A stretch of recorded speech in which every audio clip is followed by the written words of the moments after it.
The position here, get my knees as low as I can without them touching, control back up, and then go the other way. So I'm splitting my upper body and my lower body, making them work opposites against each other. And up, and up, and up. Keep going. That's it. Slowly. I want to separate the upper and the lower body. Control. That's it. Bring your knees towards you a little bit more. Up. That's it. Now come back. Come on, come on. Find it up. Find it up. Up, up, up, up, up. Pull it up. Pull it up. That's it. Touch the floor with the medicine ball. Sit up and float. 1, all the way up.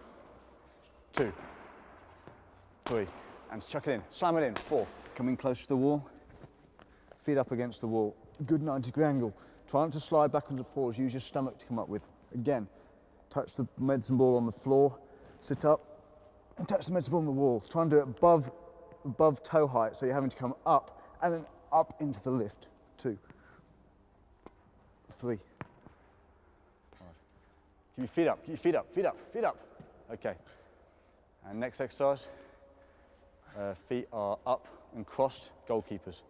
Chuck them in hard as you can. Go, 1, and chuck 2, and 3. Come on, slam it up, slam it up hard, hard, come on. Really make yourself under pressure. Throw as wide as you can cope with. That's the one, hold there, come on, throw. Come on, and throw from there, up. Keep it explosive, come on, up, other side, let's have one to the other side. And relax. From there, single arm goalkeepers. Here, throw the ball, 1 arm, and catch, 1 arm, and catch, 1 arm. 5, slam it in, come on, that's 6, 7, and up, come on, find it, 8, 9. In sitting up position, feet up, okay. Throw the ball into your chest, hard as you can, catch, touch, touch, twist, touch, touch, throw, twist, twist, slam it, come on, twist, twist, slam it, keep tall, sit tall, and relax, good. Low abdominal exercise, hips up and extend, hips up and extend, hips up and extend, hips up and slow the extension, control it, that's it, control the extension, hips up and extend, 1 more, hips up and extend, relax, good, done. Okay guys, let's do some lower back stability work. Okay, this is very isometric, just to basically protect the lower back. All the rotation you do and all the bending you do, the lower back gets a lot of stress, okay? If your lower back isn't strong enough and you're hitting continually kick serves or rotating up through, you're gonna have lower back problems. So this is purely a strengthening and stability exercise for your lower back, so all these actions you do, the back is protected. Left foot up. Okay, keep it straight. Try not to tilt your pelvis at all when you do it, straighten your leg out. Okay, right arm up. Hold that position, this is a tough one, hold the position. Get your bum down, guy, bum down. Okay, opposite way, left arm, opposite leg. Hold, hold, come on, hold the position, hold the position. Keep it neutral. Okay, onto your right hand side.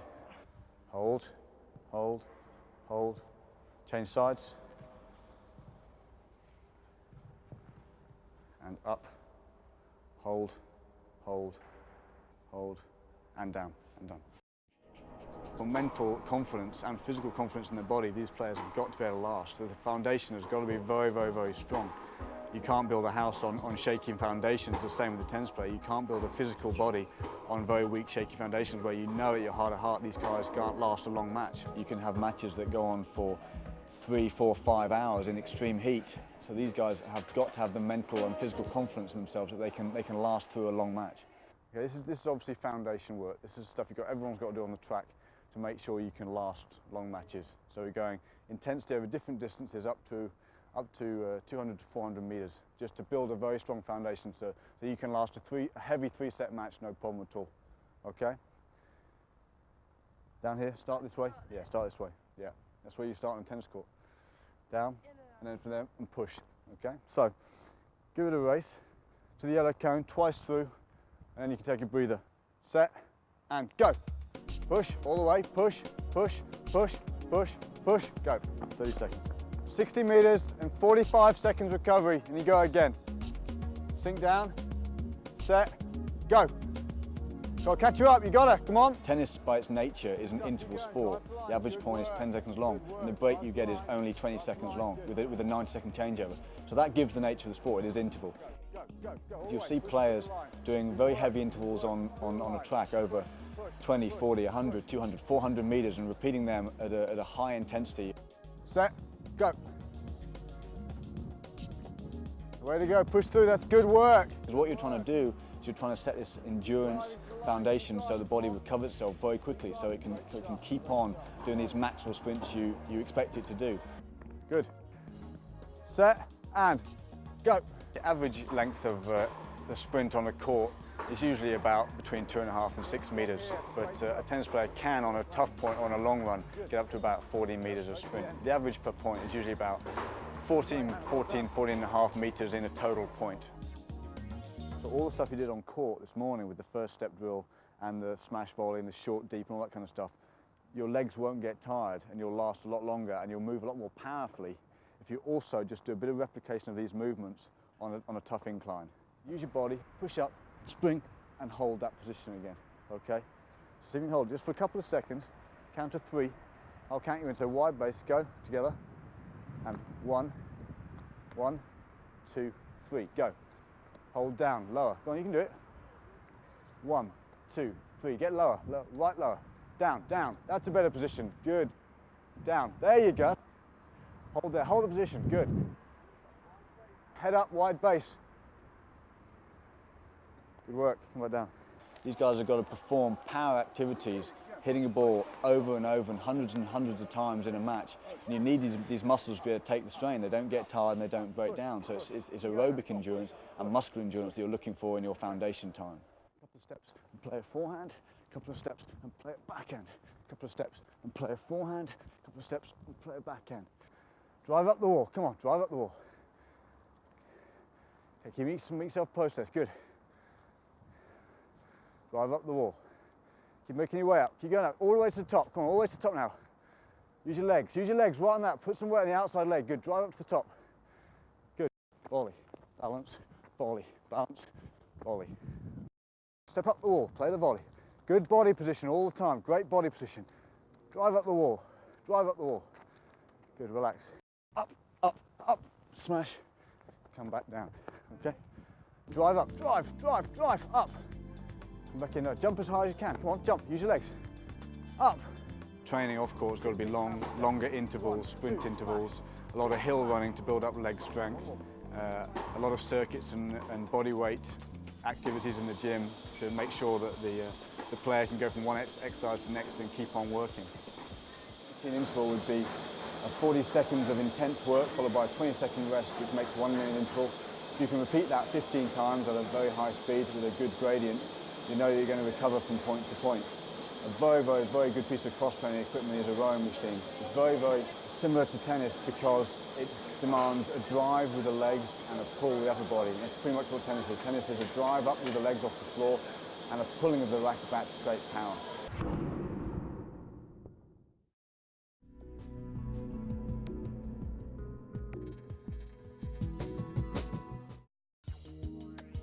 Recovery is crucial nowadays in tennis. These guys put their bodies under so much pressure on a day-to-day basis.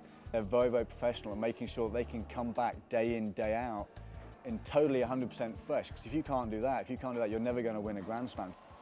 Players have got to get very professional after every match or training session, having 2 hours, 3 hours active recovery to make sure the muscles are loosened up again and the lactic acid is pushed out of them.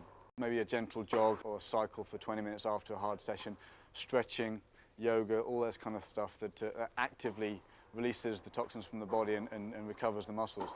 We find players on tour now having 2-3 massages a day, and also things like steam room, which help relax the body and clear the toxins from that day's activity. Players doing what's called passive recovery, which is the simple stuff, which is eating correctly, enough carbohydrate, enough fluid, sleeping correctly, switching off and listening to music, whatever they like to totally basically relax and meditate.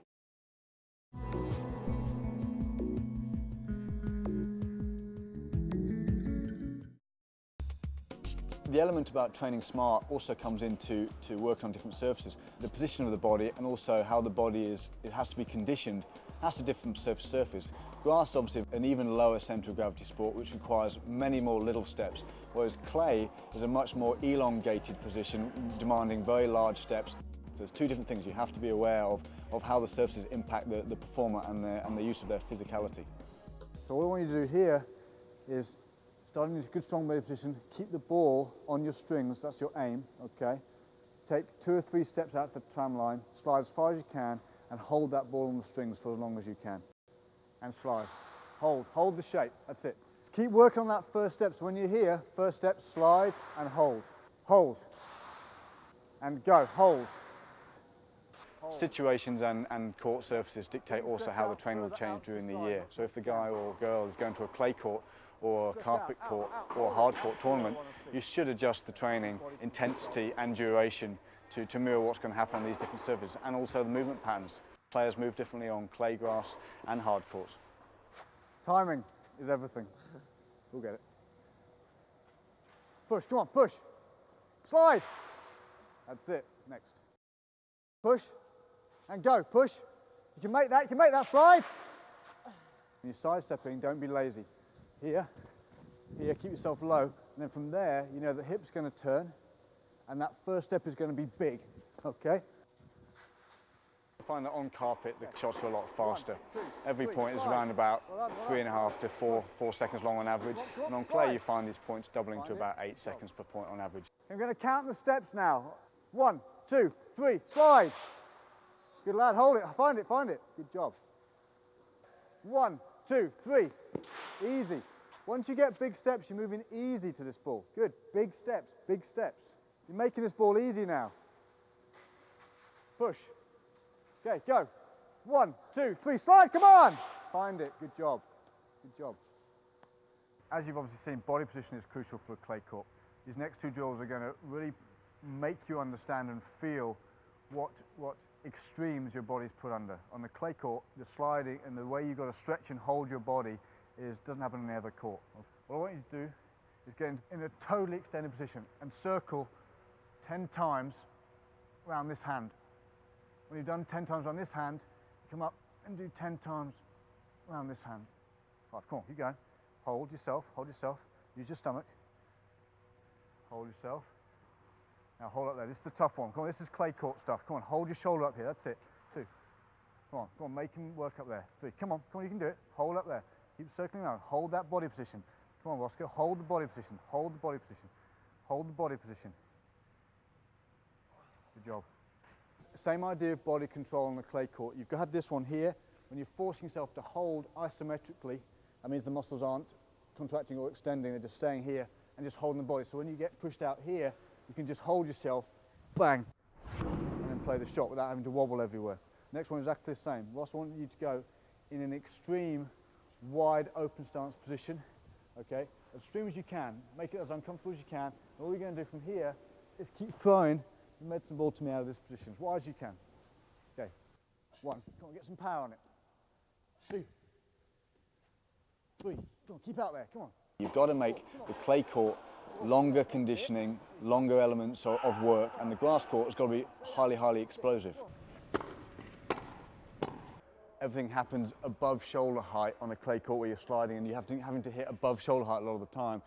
Grass court, all the action happens below knee height. So when you're on a grass court and changing surface, you've got to make sure that you lower your centre of gravity down and do a lot of half volley pickups with your head up, but under knee height action. This is simply what this drill is about. All you're going to do from here is split, come in, push the ball off the can without knocking the can over, come in, split, and push the ball off the can. Okay, so that's 30 seconds. Me and Guy are going to put the balls back on the can. Set, and go. Down. Come on, be precise. Get down, down, down. Just the ball. Good. Split, down, down. Use your legs. Lower, I want you lower, lower, lower. That's better. Down. Use your legs. Down. Better. I want you to control your body shape. Down. Come on, Dave, come on. Just be precise here. Come on, just the ball. Get down with your legs. Control yourself. That's it. And in. Down. And relax. The drill here, using the medicine ball, is very, very relevant for grass. It is a below knee height drill, working on a movement that is very, very similar and very stimulating for volleys. Tough drill is all about balance, changing your feet, and keeping a certain level of height. You've got to be able to hold your position in a low position and still be able to push the ball with power into the wall. So it's very good for getting the unilateral strength and power through both sides of the body. Come on, stay in there. Great position. Push the ball out in front of you, catch it out in front of you, and relax. Standards and goal setting is very important for players. As a job as a trainer, I've got to know what a top elite player can do. It's my job to know what Hewitt can do. It's my job to know what Venus Williams can do. So then I've got to plan the process to get these young guys up to that standard. And once these guys realise they can do the same amount of work, or the same quality of work, or the same speed, or the same weights as these top players, it builds a lot of confidence. Once you've got guys strong enough that you can push them to their limits, do that. Good job. They know they can get through a tough session, they're going to be much more confident in courts. And believe me, some of the sessions these guys do are brutal. Tennis is a brutal game these days. It's very gladiatorial. So these guys have got to be ready to fight very hard to win matches. Wonderful. Everybody out there trains hard, but only a few people have got the idea of training smart and recovering well. So the message is simple. Train hard, train smart, and recover well, and that will be your best performance.